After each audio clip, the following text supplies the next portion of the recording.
তারুণের প্রথম ভোট দাড়ি পাল্লার পক্ষে হোক, তারুণের প্রথম ভোট রফিক ভাইয়ের পক্ষে হোক। এই স্লোগানে তরুণ যুবা বাঁধো সবাই জোট এবার। এই স্লোগানে আমরা সবাই জানি যে উল্লাপাড়াতে অনেকগুলি ফুটবল খেলার মাঠ আছে, কিন্তু কোনো ক্রিকেট খেলার মাঠ নাই, এরপর কোনো স্টেডিয়ামও নাই। ইয়াং ছেলেরা খেলাধুলার প্রতি খুবই ঝোঁক আছে এদের। আল্লাহ তাআলা যদি জনগণের সমর্থন নিয়ে আমাদেরকে নির্বাচিত করেন, জনগণের সেবা করার সুযোগ পাই, তাহলে উল্লাপাড়ায় আমরা একটি আন্তর্জাতিক মানের একটা স্টেডিয়াম আমরা করব ইনশাআল্লাহ।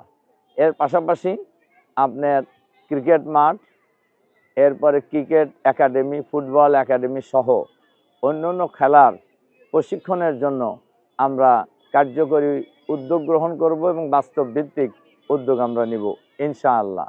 যুব সমাজকে আমরা খেলাধুলামুখী করতে চাই, নেশামুক্ত করতে চাই। খেলাধুলার মান যদি বাড়ে, তাহলে ন্যাশনালি ইন্টারন্যাশনালি আমাদের এই উল্লাপাড়া সলঙ্গার মানও বৃদ্ধি পাবে।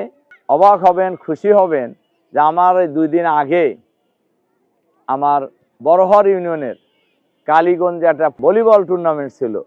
আমি নিজে বিস্মিত হয়ে গেছি। অসাধারণ খেলা দেখিয়েছে তারা, ইন্টারন্যাশনাল মানের খেলা তারা দেখিয়েছে। আমাদের এই উল্লাপাড়ার সলঙ্গার এই এলাকার যুবকরাই কিন্তু এই খেলাগুলি দেখাচ্ছে।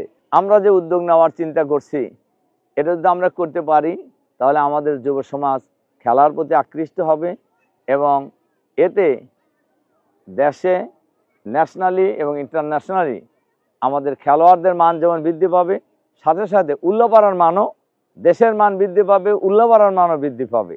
আমরা এই খেলার মানকে আরও উত্তরোত্তর বৃদ্ধি করার জন্য আমরা যা প্রয়োজন আল্লাহ তাআলা যে আমাদের নির্বাচিত করেন, আমরা করার জন্য চেষ্টা করব ইনশাআল্লাহ।